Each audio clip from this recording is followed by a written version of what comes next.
오늘은 사중복음의 마지막 재림에 관해서 같이 말씀을 나누도록 하겠습니다. 자, 재림은 하나님의 나라가 도래한다는 복음이 바로 재림입니다. 지난주 말씀인 것처럼 예수님이 부활 승천하신 모습 그대로 다시 오시는 것, 그것이 재림입니다. 그런데 여러분, 이 재림은 신비한 사실 하나가 있습니다. 자, 그것은 재림의 때를 아무도 모른다는 겁니다. 때와 시기는 하나님께서 숨겨놓으셨습니다. 자, 말씀을 한번 볼까요? 데살로니가서 5장 1절과 2절인데요. 형제들아, 때와 시기에 관하여서는 너희에게 쓸 것이 없음은 주의 날이 도둑같이 이룰 줄을 너희 자신이 자세히 알기 때문이라. 자, 때와 시기, 재림의 때입니다. 때와 시기에 관해서는 더 이상 말할 것이, 쓸 것이 없습니다. 왜냐하면 주의 날, 재림의 날은 도둑같이 이를 것이기 때문에 재림의 날은 아무도 모릅니다. 재림의 날은 오직 삼위 하나님 중에서 성부 하나님이 갖고 있는 고유한 권한입니다. 그래서 이 재림의 때는 알지 못한다고 성경은 명확하게 이야기합니다. 그런데 자꾸 주변에 이단들은 안다고 이야기해서 문제가 되죠. 그래서 90년대 여러분 후반에 다미선교회라는 우리나라, 그렇죠? 그런 선교단체가 가짜죠, 이단이죠. 10월 며칠이 예수님이 재림하는 날이다라고 콕 찍어서 이야기했다가 안 돼서 톡톡한 망신을 당했죠. 자, 분명히 이야기하지만 여러분, 재림의 때는 알 수 없습니다. 예수님도 분명히 그렇게 말씀하셨습니다. 마태복음 24장 44절 말씀인데요. 이러므로 너희도 준비하고 있으라. 생각하지 않은 때에 인자가 오리라. 자, 생각하지 않은 때, 이것은 예상을 할 수 없다는 겁니다. 그러니까 재림의 때는 알 수가 없고 우리가 해야 될 것은 준비하고 있는 겁니다. 준비하고 있으라. 성경은 예수님의 재림이 도둑같이 임하는, 불시에 임하는 일이라고 거듭거듭 말씀하고 있습니다. 베드로서 3장 10절도 말씀합니다. 그러나 주의 날이 도둑같이 오리니. 예수님의 말씀을 똑같이 인용해서 주의 날은 도둑같이 임한다고 이야기합니다. 자, 재림의 때는 정확히 알 수 없지만 재림은 반드시 성취될 하나님의 약속입니다. 자, 때와 시기만 모르지 재림은 반드시 이루어질 일입니다. 그런데 속히 오시겠다고 하시니 예수님의 재림의 약속이 왜 2000년이 지나도록 지금까지 이루어지지 않고 있을까요? 자, 그것을 한번 살펴보겠습니다. 베드로서 3장 3절 4절 말씀인데요. 자, 말세에 조롱하는 자들이 찾아와서 하는 말이 있습니다.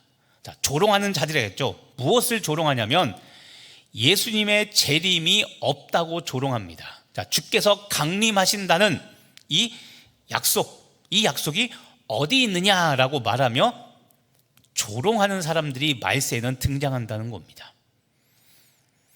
아까 말씀드린 비록 이단이지만 다미선교회 같이 예수님의 재림의 때를 말했다가 이루어지지 않는 것을 보고 말세 때는 신이 없다, 예수는 가짜다라고 말하는 이 재림을 부인하며 조롱하는 사람들이 있다고 이야기하는데, 자, 그 이유를 9절에서 이렇게 표현합니다.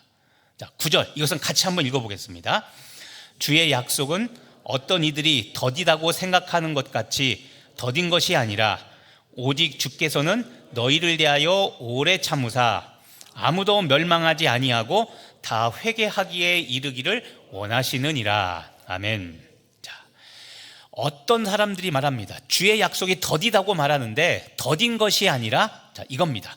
오래 참으시는 겁니다. 무엇을 오래 참으시냐면 아무도 멸망하지 않도록 하나님께서는 오래 참으시며 우리들, 이 말세를 사는 우리들이 땅끝까지 이르러 복음을 전해 한 명이라도 멸망하지 않고 구원받게 하도록 하나님께서 오래 참고 계시다는 겁니다. 그래서 재림이 더디 이루어지고 있다는 것이죠.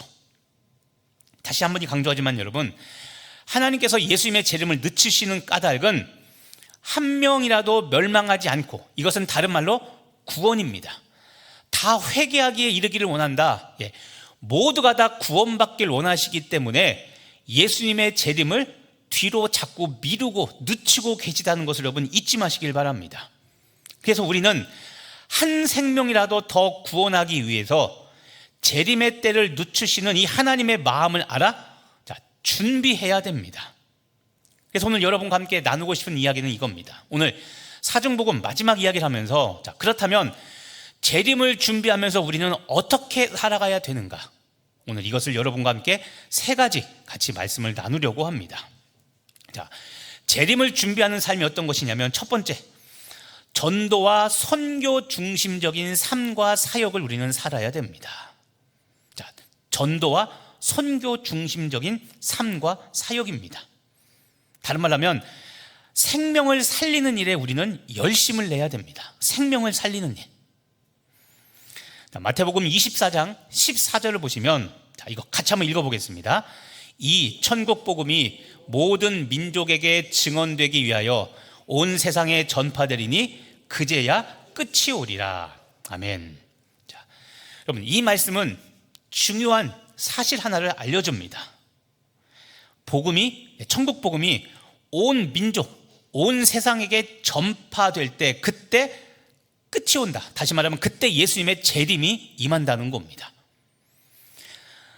예수가 그리스도시다, 예수가 우리를 구원하신 유일한 구원자시다라는 이 사실을 모든 민족에게 다 전하면, 그러면 그때 예수님께서 재림하십니다. 모든 사람이 예수를 믿는 것은 아닙니다. 여러분, 전하는 겁니다. 우리의 사명은 이 천국 복음을 듣지 못한 사람이 없도록 다 전하는 겁니다. 믿든 안 믿든 그것은 그 사람의 최종 선택인데, 우리가 할 일은 억지로 믿게 하는 것이 아니라, 우리는 예수가 우리의 유일한 구원자라는 이 사실을 전해서 그 사람들이 그 복음을 믿고 듣고 믿은 후에 예수님을 영접해서 천국 백성이 되게 하는 것, 전파하는 것, 듣게 하는 것, 이게 우리의 가장 큰 사명입니다. 그래서 이 세상 종말, 이 예수님의 재림은 복음이 온 세상에 전파될 때, 그때 예수님의 재림이 임하기 때문에, 여러분, 복음 전파, 즉 전도와 선교는 첫 번째 가장 중요한 일입니다. 교회와 성도들에게 가장 중요한 일은 복음을 전파해서 사람을 구원하는 것, 살리는 일이 가장 중요한 일입니다. 왜냐하면 예수님이 이것 때문에 오셨잖아요. 인자가 온 것은 죄인을 구원함이죠. 자기 목숨을 주고, 그래서 죄인을 살리는 것, 이것이 예수께서 오신 목적이기 때문에 우리가 이 복음을 전해서 한 사람이라도 지옥에 가지 않고 살려내는 일, 이게 교회와 성도의 가장 중요한 일입니다. 그리고 또한 이것이 가장 긴급한 일입니다. 다시 한번 말하지만요, 복음 전파, 우리 교회와 우리 강릉 성결교회와 우리 강릉 성결교회 성도들은 전도와 선교 중심적인 교회와 성도가 돼야 됩니다. 왜냐하면 이게 가장 중요한 일이고 이것이 가장 긴급한 일이기 때문에 그런 겁니다. 그래서 제가 이야기했죠. 남녀 전도회, 목장, 사역팀, 우리끼리 먹고 마신 일은 제발 좀 이제는 자제하고 절제하고, 아예 하지 말라는 것이 아니라 절제하고, 우리들은 그 시간과 물질과 그 열정과 그 기도를 복음 전파하는 데 사용해야 됩니다. 그게 교회의 본질입니다. 근데 제가 올 2월 부흥회 때 얘기했지만 한국교회가 이제는 위험한 상황입니다. 2005년부터 모든 교단이 감소세로 돌아섰고, 코로나 이후에 이 감소세의 기울기가 더 기울어졌다고 그랬죠. 그래서 전도하기가 어렵고 복음 전파가 너무너무 힘들다고 그랬습니다. 아까 제가 광고 예배 시작되고 있지만, 기우제 지내는 이 강릉 땅, 우상숭배와 샤머니즘을 문화라 전통이라고 여기며 당연시하는 이 우상숭배 일이 멈추게 해야 됩니다. 이게 우리 강릉 땅에 있는 교회와 성도들이 해야 될 가장 중요하고 가장 긴급한 일입니다. 예수님의 십자가가 무의미한 일이 되지 않게 하려면 우리 강릉에 있는 200여 개 교회와 성도들이 깨어 복음을 들고 가서 전해야 됩니다. 그게 가장 중요하고 긴박한 일입니다. 우리 구원받은 성도들은 예수님의 말씀처럼 예루살렘은 가장 가까운 사람과 가장 가까운 장소를 말하는 겁니다. 굳이 해외 나가지 않아도 지금 우리가 살고 있는 강릉 땅에도 여러분 믿지 않는 17만 명의 사람들이 살고 있죠. 우리가 복음을 전할 선교 대상자, 전도 대상자들입니다. 17만 명의 사람들이 여전히 있고 또 가족들이 있죠. 믿지 않는 가족들. 그게 예루살렘입니다. 그리고 땅끝, 진짜 내가 가보지 않은 땅에 가서 복음을 전해야 됩니다. 그렇게 복음을 전하는 증인의 삶을 사는 것, 이것이 전도와 선교 중심의 교회로 변화되는 일인 겁니다. 그래서 올해 우리가 기아대책과 함께 우리가 협력 사역을 하죠. 애들 한 명 한 명 후원을 하잖아요. 제가 말씀드립니다. 내년 2월쯤에 우린 작년 단기 선교를 제가 가려고 합니다. 작년 단기 선교입니다. 작년. 어린 청년들이나 아이들은 갈 수 있습니다. 언어도 자유롭고 우리보다 잘 외우고 하기 때문에 잘하는데, 작년들은 벌써 선교 가자 그러면 나 말 못하는데, 미얀마는 우리 다년에 가게 될 미얀마는 언어 관계 없습니다. 그냥 이대로 기도하고 가시면 우리가 할 수 있는 사역들이 준비되어 있습니다. 그것을 하면 되는 겁니다. 작년들 단기 선교 가보기 힘들죠. 또 단기 선교 가도 그냥 비전 트립처럼 보고 오는 것만 하기가 쉽습니다. 그런데 그게 아니라 미얀마에 가면 여러분들이 직접 사역을 할 수가 있습니다. 그건 나중에 알려드리겠습니다. 개봉박두.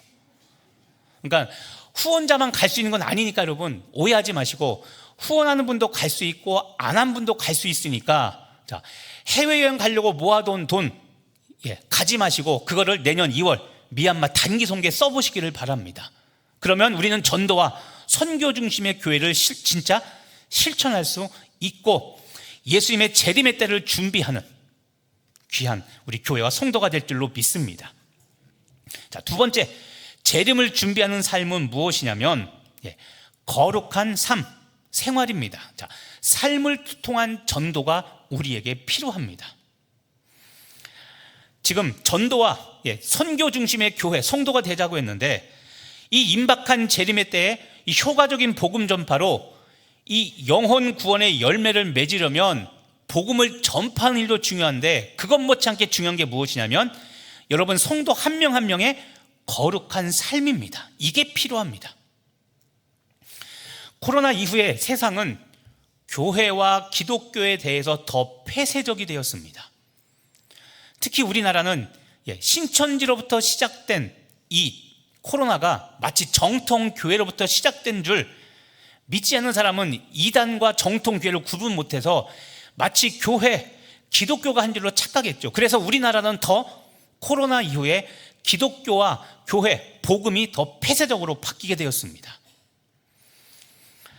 그래서 여러분, 의도적으로 복음을 거부하는 사람들이 늘어났기 때문에 이런 의도적으로 복음을 거부하는 사람들을 구원하기 위해서는 그냥 일방적으로 선포하는 이런 전도가 아니라 전략이 필요합니다. 전략. 지금 하고 있는 우리 전도일도 중요한데 이제 앞으로 저와 여러분이 함께 해야 될 겁니다. 전략, 전도 전략을 마련해서 보다 구체적이고 보다 실질적이고 보다 실현 가능한, 열매 맺기 가능한 전도 방법으로 우리가 조금씩 이제 바꿔가야 됩니다. 근데 그 전략이라는 게 무엇이냐면 어떤 거창한 특별한 지식이나 이런 방법이 아니라 우리 믿는 우리들의 거룩함이 가장 큰 전략입니다. 거룩함이 전략입니다. 여러분, 우리가 전하는 복음은 원래 완전합니다. 우리가 전하는 복음은 그 복음 자체가 로마서에 보면 능력입니다. 복음은 완전하고 복음 자체가 능력이기 때문에 특별히 우리가 가감할 필요는 없습니다. 필요한 게 무엇이냐면, 그래서 이 완전하고 능력의 복음을 전하는 사람이 거룩한 삶을 살며 복음을 전할 때 그 복음은 선한 영향력, 그 능력이 극대화, 최대치를 발휘해 구원의 열매를 맺게 된다는 이 사실을 여러분 기억하시길 바랍니다. 복음을 손대는 것이 아니라 내 삶, 내 영혼을 손대서 거룩하게 만드는 일이 필요합니다. 그래서 주의 재림이 임박하기 때문에 우리가 회개하고 거룩한 삶을 살면서 삶을 통한 전도가 우리에게 필요한 시대로 지금 바뀌었다는 것을 기억하고 우리 삶의 거룩함이 우리의 최대 전략이자 무기로 삼아야 됩니다.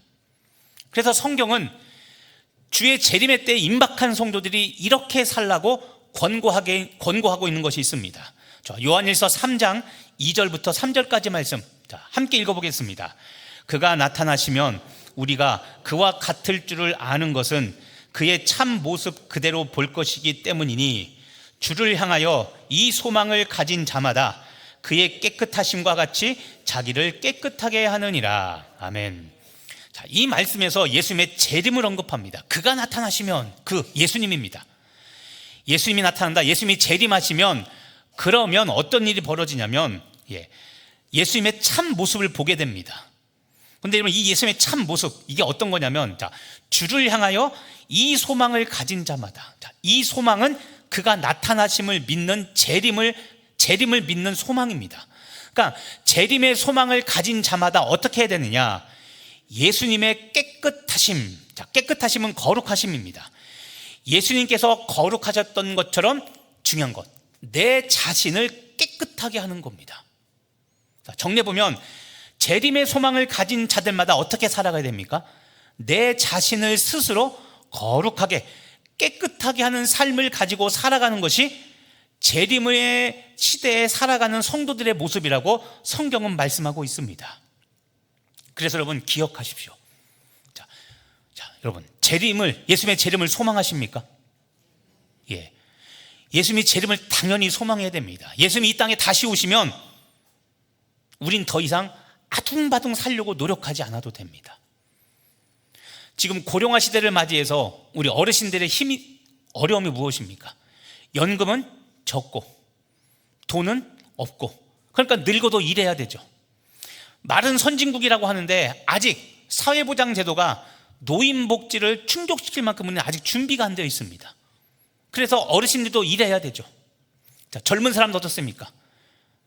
대학 들어가려고 애들이 어려서부터 그렇게 서너 살부터 여러분 영어 학원 다니는 거 들어보셨죠? 강남 이제 영어 고시라고 말해요. 영어 고시. 3, 4살 아이들이 무슨 말을 안다고.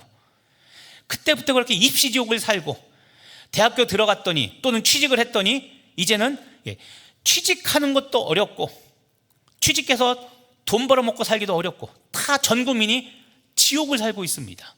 그런데 여러분, 예수님이 재림하시면 더 이상 노후 걱정 안 하셔도 되고, 중고등학생들은 시험 안 봐도 되고, 젊은 사람들은 피 터지게 삶의 현장에서 일하지 않아도 되고, 우리는 천국에서 이제는 영원히 안식하며 쉬면 됩니다. 재림은 우리 영혼의 안식이 주어지는 순간입니다.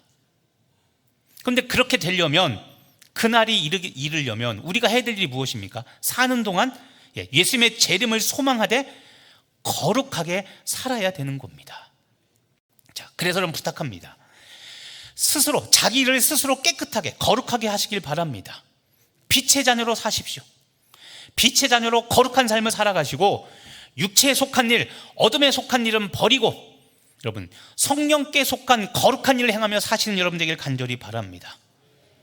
시간 허비하지 마시고 항상 말씀과 기도로 깨어있어 말세에 깨어있는 성도로 살아가시기를 간절히 바랍니다. 취미생활하고 동아리생활 이런 걸 열심히 하는데 정작 기도하지는 않고 복음 전하지는 않고 양육 받지는 않고, 시간을 허비하지 말고 여러분에게 주어진 시간과 모든 것들을 잘 선용을 하되 주님을 위한 시간을 잊지 마시고 그 시간을 사용하여 거룩함을 지키는 성도가 되시길 간절히 바랍니다. 그것이 예수님의 재림을 준비하는 두 번째 방법입니다.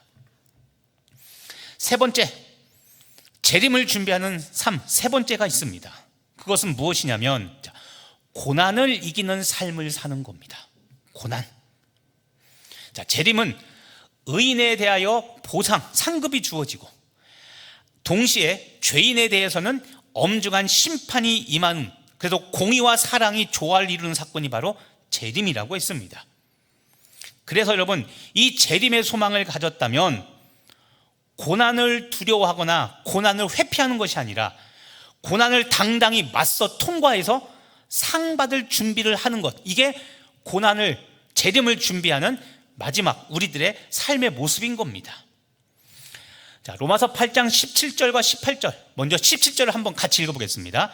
우리가 그와 함께 영광을 받기 위하여 고난도 함께 받아야 할 것이니라. 아멘. 자, 첫 번째 기억할 단어는 영광입니다. 자, 예수 그리스도와 함께 영광을 받으려면 고난도 함께 받아야 됩니다. 근데 이 고난은, 천국은 여러분 고난받는 곳이 아닙니다. 고난은 어디에서 받습니까? 이 땅에 사는 동안 우리가 받게 되는 겁니다. 그러니까 천국에서 어떻게 살까는 걱정하지 않으셔도 되고, 이 땅, 이 세상을 사는 동안 우리가 당하는 고난을 어떻게 이겨낼 것인가, 우리가 이것을 고민하면 됩니다. 그런데 18절에 희소식이 있습니다. 자, 18절 같이 읽겠습니다. 생각건데 현재의 고난은 장차 우리에게 나타날 영광과 비교할 수 없도다. 아멘. 자, 여기서 반대되는 두 단어가 나옵니다. 고난이라고 나오는데 어디의 고난입니까? 현재 이 세상에서의 고난이고, 영광은 언제 나타납니까? 장차 나타나게 되는 겁니다. 자, 여러분 기억하십시오. 예수를 믿고 이 세상에 살아가는 동안 우리는 고난을 받습니다. 이 고난은 육체를 따라 살기 때문에 받게 되는 고난이 아니라 믿음을 따라 살기 때문에 받게 되는 의인의 고난입니다. 의인의 고난은 믿는 자에게 반드시 따라오는 필수 불가결한 영적 상황입니다. 이것은 기뻐야 될 일이고 당연히 통과해야 될 하나님의 엄중한 통과 의례입니다. 자, 기억하십시오. 현재의 고난은 앞으로 나타날 영광과 좋게 비교할 수 없습니다. 이 말은 우리가 예수 믿고 사는 동안 반드시 우리는 고난을 받게 되어 있다는 겁니다. 자기 부인과 십자가를 지고 주의 길을 가는 자는 만사 형통이 아니라 만사 불통을 먼저 겪게 될 겁니다. 그런데 만사 불통 가운데 믿음을 잃지 않고 믿음으로 고난을 통과하는 사람은 그제서야 만사 형통케 되는 은혜를 이제는 경험적으로 알게 되는 거죠. 그러면 그 다음부터 고난이 두렵지가 않습니다. 왜냐하면 십자가의 능력으로, 예수의 피로, 예수 이름으로 얼마든지 이길 수 있다는 것을 알기 때문에 순종이 능력임을 깨닫게 되는 겁니다. 또한 여러분, 이런 고난을 이겨내면서 흔들림 없이 사역하면서 우리는 주의 일에 더욱더 힘써야 됩니다. 자, 고린도전서 15장 58절 말씀 같이 한번 읽겠습니다. 내 사랑하는 형제들아, 견실하며 흔들리지 말고 항상 주의 일에 더욱 힘쓰는 자들이 되라. 이는 너희 수고가 주 안에서 헛되지 않은 줄 알미라. 아멘. 자, 바울이 권면합니다. 고린도 교회 성도들 향해서 형제들아, 견고해서 흔들리지 않는 겁니다. 견실하며 흔들리지 말며, 그 다음이 중요합니다. 항상 주의 일에 더욱 힘쓰는 자들이 되라. 자, 주의 일에 더욱 힘쓰는데 조건이 뭐냐면 항상입니다. 항상. 열애가 있다 없다? 예외가 없다는 겁니다. 항상 주의 일에 힘써야 됩니다. 왜냐하면 항상 주의 일에 힘쓸 때 우리들의 그 수고가 헛되지 않고 상급으로 돌아온다는 겁니다. 자, 우리들이 해야 될 게 있습니다. 흔들리지 않는 겁니다. 항상 주에 힘써야 되는데, 자, 흔들리지 않으며 주의 일에 힘써야 됩니다. 자, 여기서 주목할 게 있습니다. 흔들리지 말며. 자, 흔들림을 여러분 주목해서 보십시오. 흔들림이 무엇이냐면 이런 겁니다. 상처, 아픔, 시험입니다. 열심히 사역하면 상처 받습니다. 안 받는 게 아니라 여러분 상처 받는 게 정상입니다. 주의 일 열심히 하다 보면 사역이나 사람들로부터 아픔을 경험합니다. 없었으면 좋겠지만 없지 않습니다. 반드시 있습니다. 이런 것 때문에 때로 시험에 들 수 있습니다. 자, 상처와 아픔과 시험은 누구나 당할 수 있는데, 자, 이것을 주목하십시오. 당할 수 있으나 이것은 최대한 짧게 지내야 됩니다. 상처를 묵상하는 사람, 아픔을 고이고이 뼈에 새기는 사람, 시험에 든 것을 알면서도 나가지 않고 계속 그 시험 가운데 머무는 사람, 지금 여러분의 모습이 아닌가 다시 한번 살펴보십시오. 상처와 아픔과 시험은 언제든지 당할 수 있습니다. 하지만 언제든지 이겨낼 수 있는 것이 상처와 아픔과 시험입니다. 예수님의 십자가가 고치지 못한 질병과 아픔이 있습니까? 있습니까? 없습니까? 없죠. 그러니까 상처와 아픔은 있을 수 있습니다. 하지만 그것은 얼마든지 이겨낼 수 있습니다. 그런데 우리는 상처를 주고 아픔을 준 사람을 콕 집어넣고 저 사람 때문에 그렇다고 자꾸 자기 합리화하고 있습니다. 그런데 이야기했죠. 상처와 아픔으로 신앙 밑바닥 치고 있을 때 그때 나팔 소리가 나면 어떡할 겁니까? 공의의 심판은 여러분 봐주지 않습니다. 지금은 하나님께서 넉넉히 사랑으로 오래 참으시며 받아주시는데 딱 한 번 공의의 심판 그때는 절대 받아주는 게 없습니다. 있는 그대로 심판하십니다. 그런데 그 앞에 가서 누구 때문에 상처받았는데요? 누구 때문에 아픔을 겪어서 제가 5년간 지금 썩고 있는데요?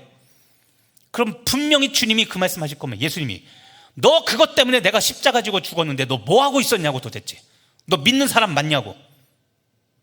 왜 그 무시무시한 하나님의 심판이 있을 것을 생각하지 못합니까? 그래서 여러분 우리가 기억해야 됩니다. 흔들리지 말아야 됩니다. 상처가 있고 아픔이 있고 시험이 있을 수 있으나 항상입니다. 잠시 잠깐 아플 수 있고 잠시 잠깐 시험에 빠질 수 있고 잠시 잠깐 영적 침체 있을 수 있지만 그것을 당연시하지 말고 상처와 아픔 때문에 신앙 밑바닥 치라고 예수님께서 십자가 지신 것이 아니라 부활의 능력으로 이겨내고 항상 주의 일에 힘쓰는 사람이 되라고 십자가 지고 나를 구원하신 것을 믿고 우린 이겨내는 사람이 될 줄 믿습니다. 그러니까 바울이 말하지 않습니까? 사망아 내가 어디 있느냐? 우리가 그 말씀을, 우리가 그 선포를 할 수 있어야 됩니다. 상처야 내가 어디 있느냐? 아픔아 내가 어디 있느냐? 나는 그런 거 모른다. 고난을 이겨내며 충성되게 사역하면 하나님은 충성한 사람들에게는 반드시 상 주신다고 약속하셨습니다. 자, 고린도전서 4장 2절 말씀, 먼저 2절 말씀 같이 읽어보겠습니다. 맡은 자들에게 구할 것은 충성이니라. 아멘. 잘 알고 있는 말씀이죠. 자, 사역, 사명, 직분, 이것을 맡은 사람은 무엇 해야 됩니까? 충성해야 됩니다. 충성은 왔다 갔다 변하는 것이 아니라 항상 주의 일에 힘쓰는 것, 이게 충성입니다. 그러니까 저와 여러분은 항상 충성된 성도와 충성된 교회가 돼야 됩니다. 자, 그런데 이 말을 하고 바울이 그 다음 설명을 합니다. 그러므로, 자, 충성해야 된다. 그러므로 때가 이르기 전, 때, 예수님의 재림이죠. 곧 주께서 오시기까지 아무것도 판단하지 말아라. 그러면서 예수님이 어둠에 감추인 것을 재림하시면 드러내고 마음의 뜻을 나타내실 거니까 그때, 재림할 그때 각 사람에게 하나님으로부터 칭찬이 있다고 이야기합니다. 자, 아무것도 판단하지 말라. 우리가 보기엔 충성인지 아닌지 잘 모릅니다. 나는 열심히 충성하는데 주변 사람들이 자꾸 또 말로 나에게 상처 주고 아픔을 줍니다. 그런데 그런 거 연연하지 말고 판단하지 말고 나는 충성된 길을 쭉 가면 됩니다. 그러면 예수님께서 그때 재림하실 그때 중요합니다. 각 사람에게입니다. 각 사람에게 뭉뚱그려서 상을 주는 것이 아니라 각 사람에게 하나님으로부터의 칭찬이 반드시 있다고 말씀합니다. 자, 아까 위에서 맡은 자에게 구할 것은 충성이라고 했죠. 자, 충성한 자는 맨 마지막 무엇이 주어집니까? 칭찬, 상급이 주어집니다. 충성, 아까도 얘기했죠. 누가 뭐라고 해도 마음 흔들리지 않고 항상 주의 일에 열심을 내는 거, 이게 충성입니다. 믿으십니까? 그러면 여러분 다시 한번 권면합니다. 어떤 아픔과 상처와 고통이 있다 할지라도 그거 당연시 여기지 마시고, 자, 상처와 아픔과 시험은 누가 줍니까? 마귀가 주는 겁니다. 하나님이 주는 것이 아니라. 거절하고 믿음의 길을 가는 여러분 되길 간절히 바랍니다. 예수님은 직접 본인이 요한계시록에 두 번 똑같은 말씀을 하셨습니다. 자, 요한계시록 22장 7절과 12절 말씀입니다. 먼저 7절 같이 한번 읽어보겠습니다. 보라, 내가 속히 오리니 이 두루마리의 예언의 말씀을 지키는 자는 복이 있으리라. 아멘. 자, 내가 속히 오리니, 예수님께서 속히 오신다고 약속하셨습니다. 재림이죠. 자, 속히 오기 때문에 우리가 준비할 것이 있습니다. 예언의 말씀을 지키며 무엇을 받도록 준비해야 됩니까? 복을 받도록 준비해야 됩니다. 자, 예언의 말씀을 지킨다. 하나님의 말씀에 순종하는 겁니다. 그것이 재림 때 복 받는 방법입니다. 자, 12절에는 비슷한 말을 다시 한번 하십니다. 자, 12절 다시 한번 읽어보겠습니다. 보라, 내가 속히 오리니 내가 줄 상이 내게 있어 각 사람에게 그가 행한 대로 갚아주리라. 아멘. 자, 12절에서는 똑같이 보라, 내가 속히 오리니 재림을 말씀하시는데, 좀 전에는 순종하면 복을 주신다고 했는데 이번에는 줄 복이 아니라 상이 있다고 말합니다. 같은 말이죠. 자, 이번에는 상을 주시는데 각 사람에게 그가 행한 대로 갚아주신다고 말씀하셨습니다. 자, 좀 전에 고린도전서 4장에서는 각 사람에게 칭찬이 있다고 그랬는데, 계시록에서는 예수님께서 각 사람에게 행한 대로 갚아주시는 상이 있다고 말씀합니다. 내게 줄 상이 있어. 자, 여러분 다시 한번 보십시오. 재림은 심판을 하시며 구원을 완성하는 것이라고 이야기했죠. 구원이 완성될 때, 완성한 이 재림의 때 믿는 우리에게는 상급이 주어집니다. 그런데 여러분, 상급을 주실 때 두 가지 기준을, 요한계시록 22장 이 두 가지 기준을 꼭 기억하시길 바랍니다. 첫 번째는 예언의 말씀을 지키는 자였죠. 빨간 글씨 보면 예언의 말씀을 지키는, 말씀에 순종하는 자에게 복을 주시고, 두 번째, 행한 대로 갚아주신다는 겁니다. 그러면 이 두 가지, 예언의 말씀을 지켜 순종하는 자에게 재림 때 상급이 주어지고, 그리고 그때 우리에게 상을 주십니다. 특히 상을 주실 때는 각 사람에게 행한 대로 갚아주시겠다고 말했습니다. 자, 여기서 주목할 게 있습니다. 여기서 말씀을 지킨다, 예언의 말씀을 지킨다는 것은, 그러니까 순종한다는 것은 순종하기 힘든 상황에서도 끝까지 내가 붙잡은 그 말씀을 끝까지 지켜 순종하는 것, 이것을 말씀을 지키는 자라고 하나님께서 말씀하고 계신 겁니다. 자, 지킬만 하니까, 할만 하니까 순종하는 것이 아니라, 현재의 고난의 상황이 너무나 힘들고 회피하고 싶지만 회피하지 않고 자발적으로 십자가 지고 끝까지 순종해서 그 믿음을 지켜내는 것, 이것을 말씀을 지키는 자라고 예수님께서 말씀하는 겁니다. 자, 예를 들면 이런 겁니다. 정말 피곤하고 몸이 아파서 기도하기 싫은데, 그럼에도 불구하고 새벽기도 나가고 예배에 나가고 봉사의 자리에 가고 식당 섬김의 자리도 가고, 하고 싶지 않고 하기 싫지만 자발적으로 내가 주님 바라보며 순종하는 겁니다.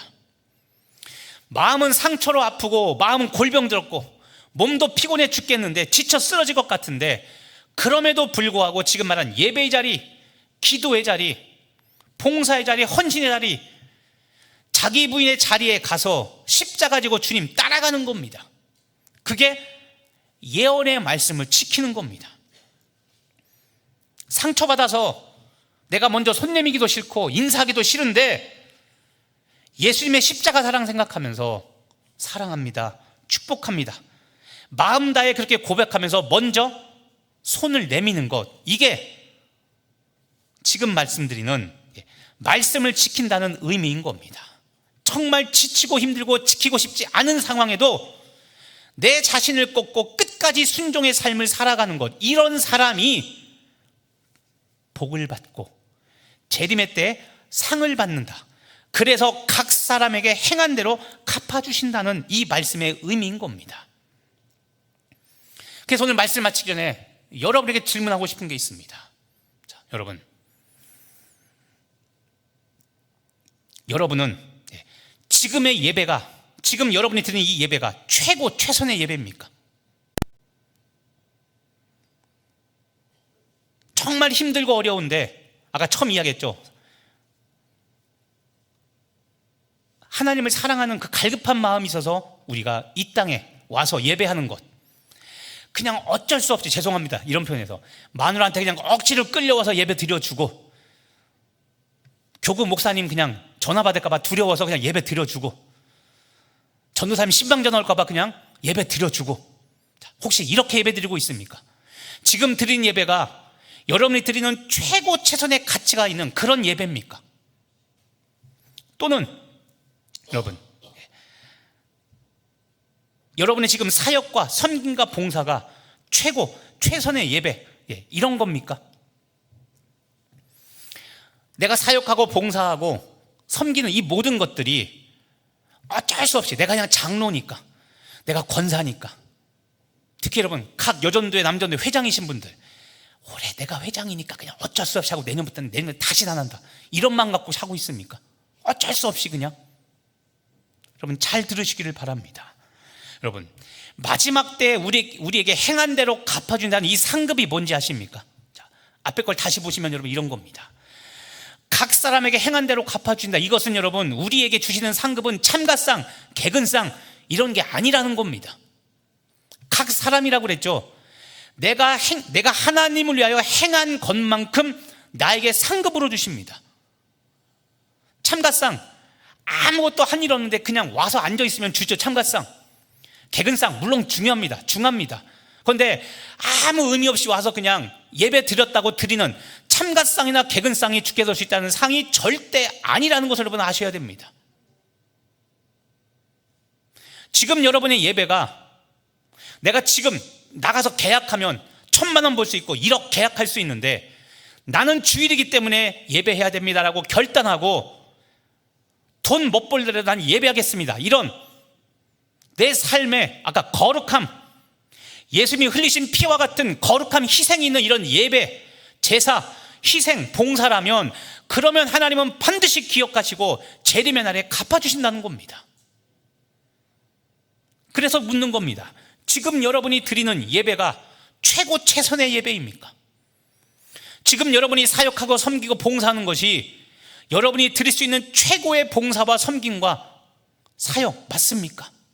우린 이 말에 자신 있게 예라고 대답할 수 있어야 되는 겁니다. 그게 재림을 준비하는 성도들의 삶인 겁니다. 다시 말씀드리지만 여러분, 이 계시록의 이 말씀, 그가 행한 대로, 각 사람에게 그가 행한 대로 갚아주리라는 이 예수님의 상벌의 기준은 절대평가도 아니고 상대평가도 아닙니다. 각 사람에게이기 때문에 예수님께서 주시는 상급의 기준은 철저한 개인평가입니다. 이것을 한다면 우리가 어찌 예배를 허투루 드리고, 우리가 드리는 사역과 예배와 봉사와 섬김이 어찌 억지로 끌려드리는 사역과 봉사와 섬김이 될 수 있겠습니까? 여러분, 행한 대로 갚아주신다, 이 말은 실제로 철저히 자기 부인과 십자가 속에 주님을 위해 살았던 사람, 그런 사람에게 영광의 면류관으로 주어진다는 하나님의 약속의 말씀임을 믿고 이 재림의 소망을 가지고 살아가는 여러분 되길 간절히 바랍니다. 마지막으로 오늘 본문 말씀 읽고 마치겠습니다. 자, 오늘 베드로서 3장 11절 12절 자, 같이 읽어보겠습니다. 거룩한 행실과 경건함으로 하나님의 날이 임하기를 바라보고 간절히 사모하라. 아멘. 하나님의 날, 자, 재림의 날을 바라보고, 재림이 임하기를 바라보고 간절히 사모하라고 이야기합니다. 그런데 이렇게 바라보고 사모하며 살아갈 때 준비할 것이 있습니다. 자, 맨 앞에 어떤 단어가 있습니까? 거룩한 행실과 경건함입니다. 이거 없이 그냥 주님이 오기만 바라는 사람들은 말씀인 것처럼 하늘에서 나팔 소리가 날 때 부끄러운 구원을 얻게 될 겁니다. 하지만 우리 강릉 성결교회 성도, 우리 교회와 성도님들은 예수님의 재림의 때를 간절히 바라보고 사모하되 여러분의 삶의 자리, 여러분의 일터에서 거룩한 행실과 경건함으로 살아가서 주의 날이 영광의 날, 상급을 받는 영광의 날이 되시기를 예수님의 이름으로 축복합니다. 기도하겠습니다. 하나님, 오늘 우리가 재림의 때를 맞이하여 어떻게 살아가야 될지 주의 말씀을 통하여 다시 한번 돌아봅니다. 하나님, 주의 날이 이를 때까지 거룩한 행실과 경건함을 잃지 않게 하여 주옵시고, 주께서 재림하신 날을 간절히 사모하며 간절히 바라보되 거룩한 행실과 경건함 속에 준비된 교회, 준비된 성도 되게 하여 주옵소서. 예수님의 이름으로 기도합니다.